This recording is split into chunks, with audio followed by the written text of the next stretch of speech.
As we remember the flood of 2008, 10 years later tonight, we look at how neighborhoods have recovered. Funding problems are stopping the Dubuque police from conducting bar checks. Cedar Rapids wants to use the money it's collected from traffic camera tickets to try to make the city safer. You're watching KCRG-TV9, now from your 24-hour news source. This is KCRG-TV9 News at 6. Bringing you extensive coverage of the flood of 2008. Many people have had to evacuate their homes. Tonight we are continuing our coverage. 10 years later, record floodwaters from the Cedar River swallowed entire neighborhoods near the river back then. And now 10 years later, those neighborhoods have changed. Some aim to return to what they were. Others were transformed.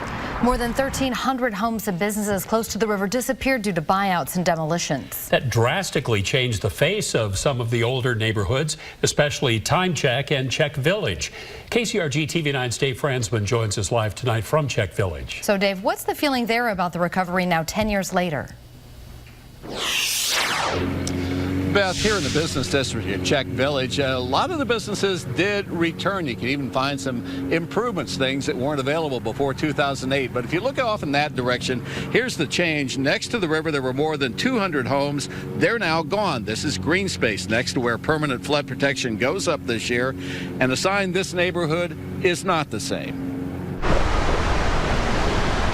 If you hadn't heard anything about the flood of 2008, you might not notice anything unusual here. Most of the Czech Village storefronts are filled. We still need some more Czech businesses down here. But John Rosharek, owner of the 115-year-old Socorro Bakery, We make like 20 different flavors of kolaches. says something happened last year that made him reflect on just how long it's taken to recover. His sales last year finally returned to what they had been the year before the big flood. Before the flood, we opened at 6 o'clock, and we'd have people waiting at the door. Now we open at 7. We're waiting for customers. So, I mean, our local customer base was pretty much washed away with the flood. Rosharek knows the tightly packed housing behind the business district can't return due to space needs for permanent flood control. So that means fewer people right next door to support businesses. Likewise, the Time Check area of northwest Cedar Rapids has empty space where homes disappeared following buyouts. This neighborhood has been slower to start a recovery, but one longtime neighborhood activist thinks that's about to change. I think it will explode because this will end up being one of the most desirable neighborhoods in the city to live. Proximity to the river, which is kind of funny because the river is what ruined it all, but the golf course, the pool, the park, there's a lot of amenities. Pearson, the flower shop owner, says unlike the fast-growing Nubo district, there are few businesses here to fund neighborhood growth, but it is starting to happen with housing. A city program called Roots encouraged developers to build newer, affordable units here, and more housing should start this summer, bringing more people back to Time Check. This is a wonderful neighborhood. That's why it's a beautiful home and place to live. You know, it really is. This is home. Dolores Korsma says the Rompot neighborhood of far southeastern Cedar Rapids didn't change a lot after floodwaters damaged 50 of 51 homes here. And that's what people here wanted.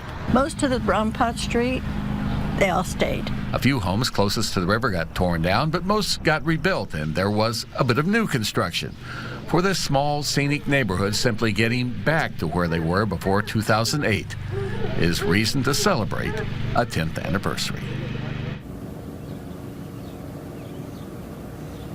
And this space in Czech Village that was once home to maybe a couple of hundred homes might fill up with people again in just a couple of weeks. Organizers are going to host an outdoor ethnic fest here on June 23rd and 24th. That's to give the people another reason to come back and take a look at Czech Village. Live in Cedar Rapids, Dave Franzman, KCRG, TV9 News. Thank you, Dave.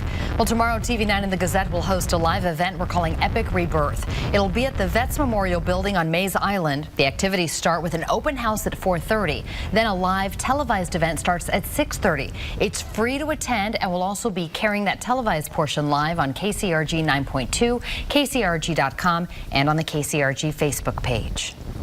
Meteorologist Justin Gertz joins us now. Justin, 10 years ago we were getting nothing but rain. Now it's heat and humidity. Yeah, especially over the weekend. It's going to be stifling out there, so be ready for that over Father's Day weekend. Today certainly was a very muggy day as well, as many of us who had the sunshine rose into the 80s. Now in Cedar Rapids it took some time to get there, but we did have some sunshine this afternoon. And those temperatures right now are still way up there. In fact, we see readings all across eastern Iowa in the lower 80s with some upper 70s where we've had more of those clouds around.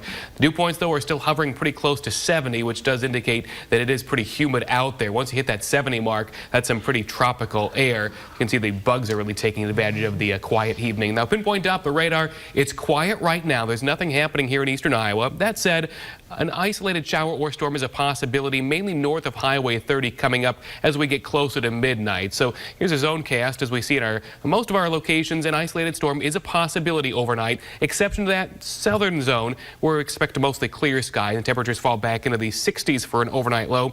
Tomorrow looks like a really nice day, but then yes, the heat is on. Your heat index forecast is coming up in just a bit.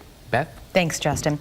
Police in Manchester have arrested 3 teenagers after taking reports last month of many car burglaries and vandalism throughout the city. Investigators say Tina Wilson and Seth Chapman, who are both 18 years old, along with a juvenile, stole money and valuables out of unlocked cars. Wilson and Chapman are both from Manchester, and Chapman faces a more serious charge as well, trafficking in stolen weapons, which is a felony. Prosecutors say a Dubuque couple stole more than $200,000 from their 90-year-old mother. 64-year-old Howard Derby and his wife, 50-year-old Patty Derby, face felony charges of dependent adult abuse. Court records say Howard's disabled mother moved in with the couple, and they then used her money to buy cars and to take vacations. Dubuque police are not doing routine tavern checks in the city because funding from a grant has run out. Those checks included looking for underage drinkers or staff serving someone who'd had too much to drink. KCRG-TV9's Allison Wong talked with the Dubuque police chief about this today. And Allison, were those checks effective? Chief Mark Dalsing says they were. When officers went out regularly, they might do 6 to 12 checks a night. And Dalsing says they saw about a 90% or better compliance. Now, the funding to do those checks came from many different places.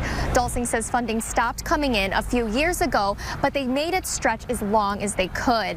When it finally ran out, it was about a year ago. Now, the grants covered officers' overtime pay to do those checks. Dalsing says restaurants and bars, they aren't the only source, though, for underage drinking. For every tavern that had a violation, there's dozens of house parties and field parties and everything else going on that are still in violation of liquor laws. So. And officers still do alcohol compliance checks. It's just that the checks usually happen when officers are called to a bar for a different reason. Maybe there's a fight or a sick patron. Now, today I also talked to Seven Hills Brewing Company supervisor Jeremy Hall. He says his staff are required to take a course where they are taught how to check IDs and serve alcohol properly. He says he's very confident his staff would pass any inspections. Live in Dubuque, Allison Wong, KCRG-TV9 News. School is out for Dubuque students, but the learning hasn't stopped for some of them. And a new service will give travelers a faster option to get to Illinois. Stay with TV9.